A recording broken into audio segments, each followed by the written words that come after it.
Assalamualaikum warahmatullahi wabarakatuh.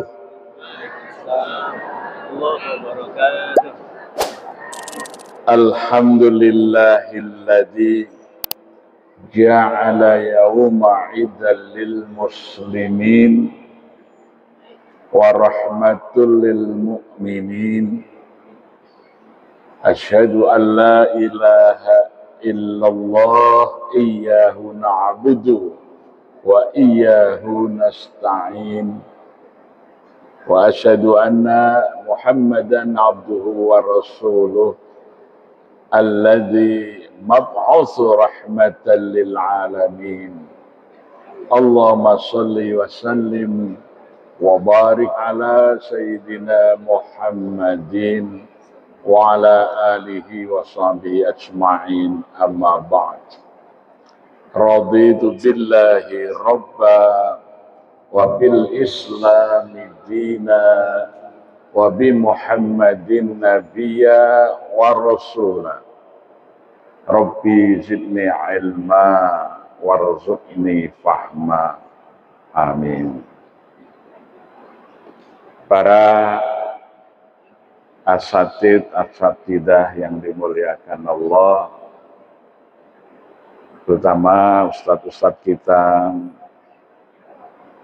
yang hadir pada kesempatan siang hari ini di masjid yang sangat indah ini.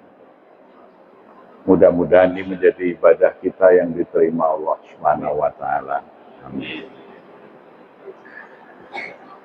Tausiyah di dalam surah Yasin maknanya adalah pesan singkat, SMS.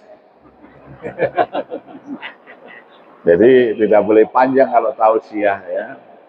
Kalau Ustadz tadi, saat itu tadi namanya apa? Bukan tausiah. Tapi apa namanya? Kuliah. Beliau memberikan sebuah nasihat yang cukup memadai untuk kita semuanya. Ya. Mau'idatul hasanah, mau'idah yang baik. Nah, saya hanya akan menyampaikan tausiah singkat. Rasulullah Sallallahu Alaihi Wasallam bersabda,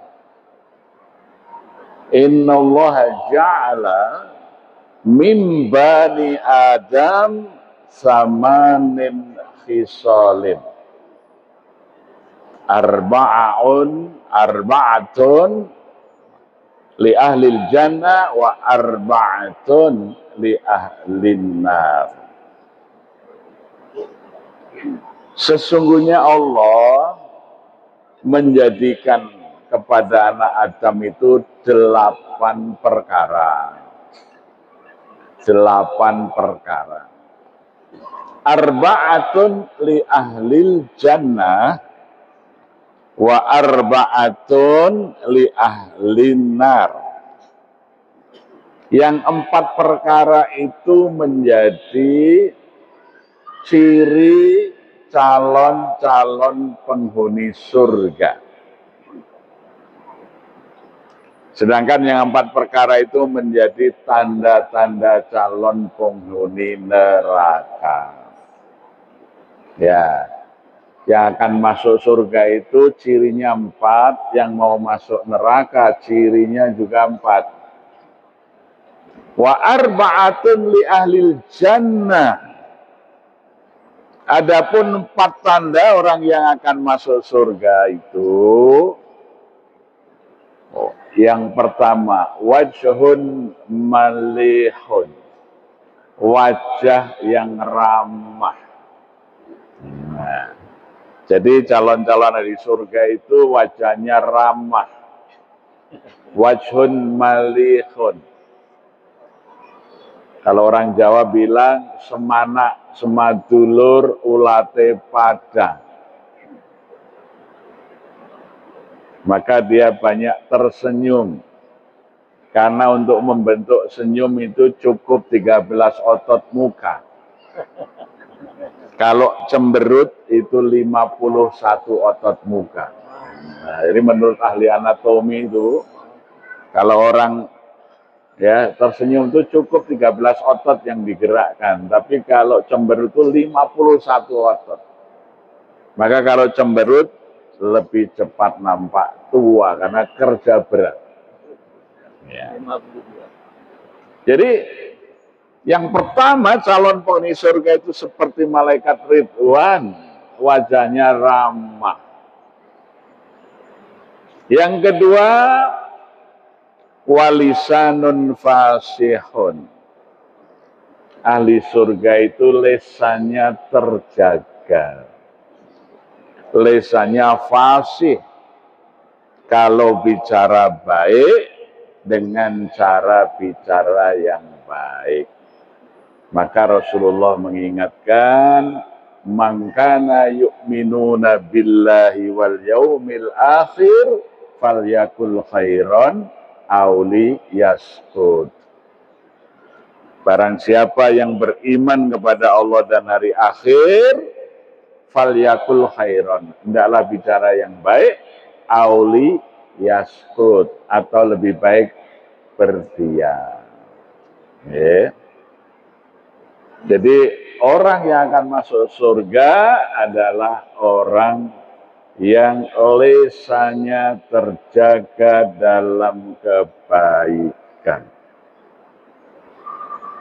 Yang ketiga, tandanya ahli surga itu wayadun sakhiyun. Tangannya ringan, suka membantu, suka memberi. Ya.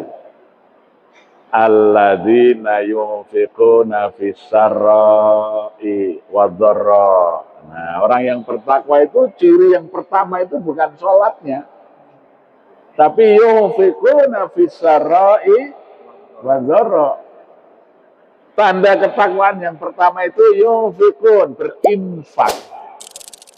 Baik dalam keadaan lapang maupun sempit. Baik secara terang-terangan maupun sembunyi. Baik di waktu malam maupun siang hari. Maka Sayyidina Ali bin Abi Thalib itu, dia menyisihkan uangnya itu dibagi 4 untuk infak. Yaitu berinfak di malam hari 1/4. Jadi kalau punya uang 100.000 untuk infak, yang 25.000 diinfakkan di malam hari.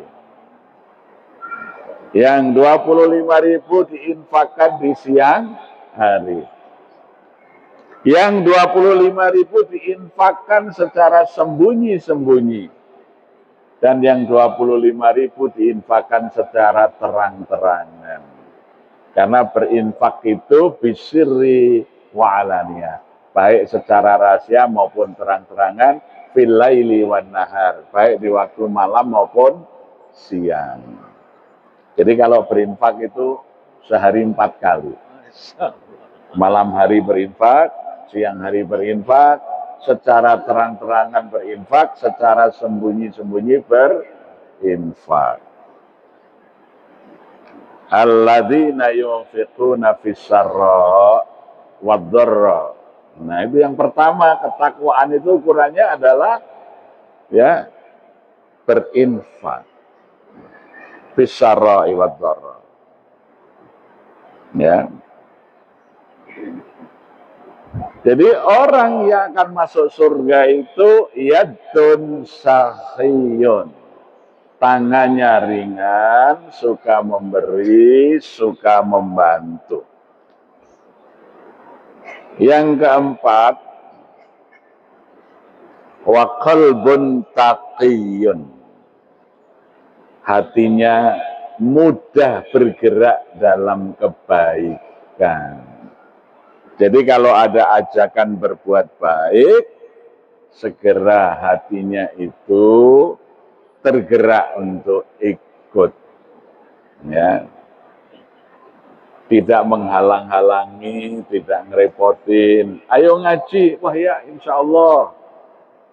Ya, meskipun waduh ini lagi ada tugas yang lain, tapi ingin menyertai. Bukan, ayo ngaji apa? Syawalan itu di Masjid Agung Magelang. Syawalan sudah banyak. Itu namanya bukan qalbun taqiyun. Ya, jadi 4 tanda ahli surga. Wajhun malihun, wajahnya ramah. Ya, lisanun fasihun, lisannya terjaga dalam kebaikan. Wayadun sakhiyun, tangannya ringan untuk memberi, menolong, membantu. Ya, yang keempat adalah wa qalbun taqiyun. Wa arba'atun li ahli nar. Adapun 4 tanda orang yang akan masuk neraka. 4 ya.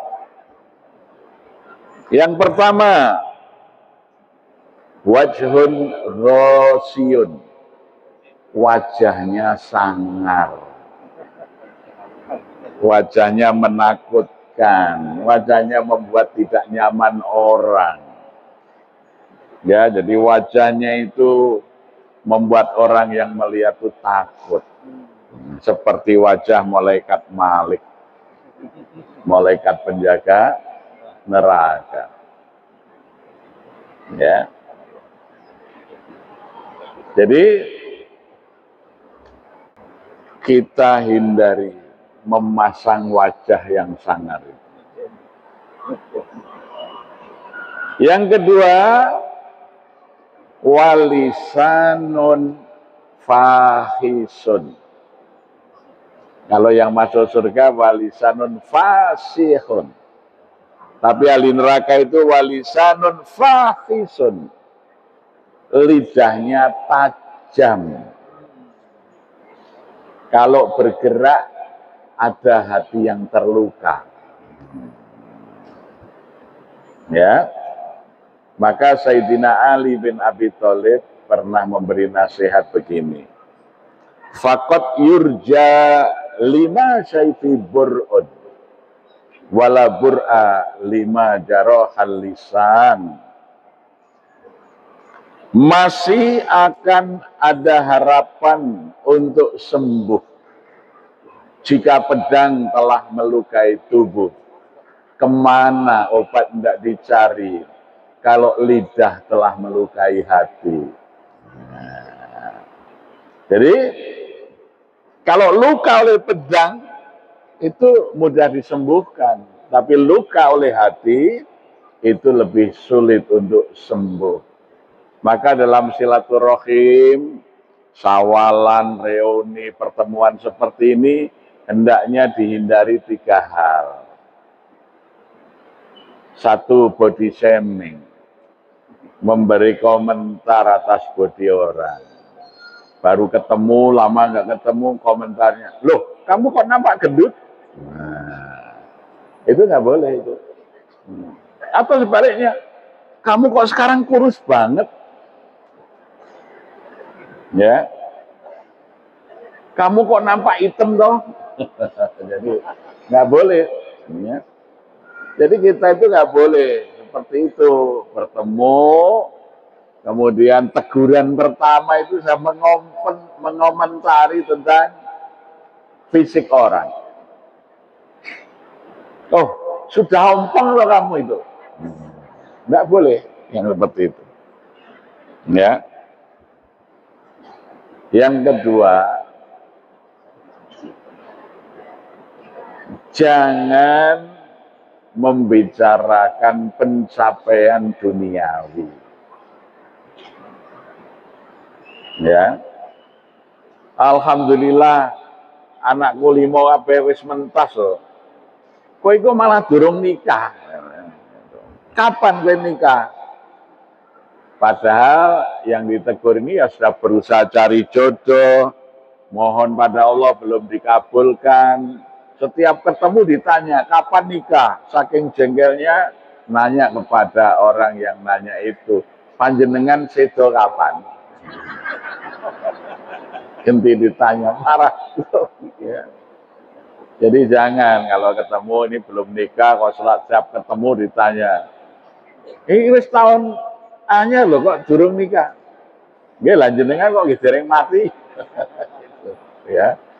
Nah, membicarakan pencapaian-pencapaian itu akan bisa membuat kecewa orang yang belum punya capaian atau belum berhasil.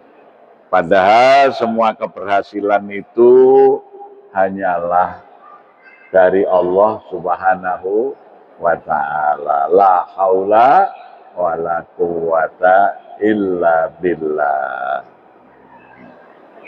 Nanti kalau ketaton itu tadi, tanya terus gitu, kapan nikah? Dan dijawab, kapan sampean mati gitu ya. Gitu, karena luka oleh lidah itu sangat sulit untuk disembuhkan. Fakot yurja lima sayfi bur'un wala bur'a lima jarohal lisan. Israel dengan Palestina itu tidak pernah bisa duduk berdamai. Dulu zaman Yasir Arafat itu Perdana Menterinya dan mantan Menteri Pertahanan Israel itu namanya Moshe Dayan. Moshe Dayan itu matanya satu. Satu saat Yasir Arafat ngejak berunding 4 mata. Ya, dianggap menghina itu. Lah matanya cuma satu diajak berunding 4 mata. Ya, itu. Jadi ahli neraka itu orang yang tajam lidahnya. Yang ketiga, lo kan baru kedua, wajhun ghasiyun, lisanun fakhisun. Yang ketiga, yadun bakhilun, tangannya menggenggam, kikir, tidak mau membantu, tidak mau berbagi. Ya. Jadi dia tuturi hangrawui, hanya ngambil aja, tidak mau berbagi. Ya. Jadi bakhil. Jadi ahli neraka itu cirinya adalah bakhil. Tidak suka berbagi. Maka ketika seseorang didatangi malaikat Israel, dia akan minta izin diperpanjang umurnya hanya untuk berbagi. Ya ayyuhalladzina amanu la tulhikum amwalukum wala auladukum an dzikrillah. Faman yaf'al dzalika faulaika humul khasirun. Wa anfiqu mimma razaqnakum min qabli ayatiya ahadakumul maut fayaqula rabbi laula akhartani ila ajalin qarib fa asaddaqa wa akum minas sholihin. Orang-orang yang beriman, jangan sampai harta-hartamu dan anak-anakmu menjadikan kamu lupa kepada Allah. Barang siapa yang demikian termasuk orang-orang yang rugi. Dan berinfaklah sebelum datang kepada salah seorang di antara kamu kematian. Fayaqula, kemudian dia berkata, Rabbi laula akhartani ila ajalin qarib fa asaddaqa wa akum minas sholihin. Ya Tuhan kami, tundalah ajalku sekejap saja. Fa asaddaqa, aku mau sedekah dulu. Wa akum minas sholihin, dan aku akan menjadi orang yang soleh. Jadi ketika kematian datang, Orang itu tidak minta izin ditunda untuk sholat dulu, puasa dulu, baca Quran dulu, tapi dia minta diberi waktu untuk bersedekah dulu. Ya, karena tahu ketakwaan itu ciri utamanya yunfiquna fis-sarra'i wad-dharra. Sholat itu kebaikan untuk dirinya sendiri, puasa untuk dirinya sendiri, tapi sedekah itu kebaikan untuk dirinya dan bermanfaat untuk orang banyak. Ya, maka ketika orang datang kematian padanya, dia minta waktu bersedekah. Maka Rasulullah pernah ditanya, ya Rasulullah, ayu sedekatil a'zam? Ya Rasulullah, seperti apa sedekah yang agung itu? Sedekah yang paling agung itu sedekah yang seperti apa? Ayu sedekatil a'zam. Sedekah yang terbesar, sedekah yang baik itu sedekah ketika kamu masih miskin. Ketika kamu masih ingin kaya, ketika kamu masih sehat, dan ketika masih berat kamu mengeluarkannya. Maka sedekah di saat seperti itu adalah sedekah yang paling agung. Bukan sedekahnya orang yang sudah sakit-sakitan, kemudian dia memanggil orang-orang, mengatakan, yang ini untuk fulan, ini untuk fulan, ini untuk fulan. Tetapi sekali lagi, sedekah yang terbaik, kata Nabi, sedekah ketika kamu masih miskin, kamu masih sehat, kamu masih ingin kaya, dan ketika kamu mengeluarkannya itu dengan berat. Wah, ini sedekah 100.000 berat, tapi tetap dikeluarkan, sedekah terbaik. Ya, bukan sedekah banyak, tapi dia sudah kaya raya. Ya, jadi sedekah yang ketika kita masih berat mengeluarkannya, ketika kita masih ingin kaya, ketika badan kita masih sehat, ketika kita masih miskin, itulah sedekah yang terbaik. Ya. Jadi insya Allah, Allah akan memberikan kecukupan bagi orang yang suka bersedekah. Yadun sahiyun, jangan yadun bakhilun.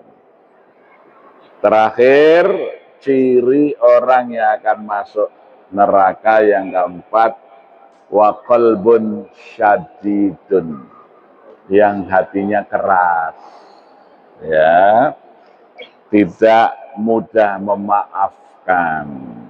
Maka orang yang bertakwa itu wal kadhiminal ghaidha wal afina aninnas, orang yang mudah menahan marah dan mau memberi maaf kesalahan orang lain, mau memberi maaf. Nah, itu bukan mau minta maaf, mau memberi maaf. Ya, wal kadhiminal ghaidha wal afina aninnas, maka orang yang seperti itu disebut muhsinin muhsinat. Maka ayatnya ditutup dengan kalimat wallahu yuhibbul muhsinin. Sungguh Allah mencintai para muhsinin. Siapa? Alladzina yunfiquna fis-sarra'i wad-dharra wal kadhiminal ghaidha wal afina aninnas. Orang yang mau berinfak dalam keadaan lapang maupun sempit, mampu menahan marah dan mau memberi maaf atas kesalahan orang. Itulah muhsinin. Itulah orang yang dicintai Allah. Terima kasih. Assalamualaikum warahmatullahi wabarakatuh.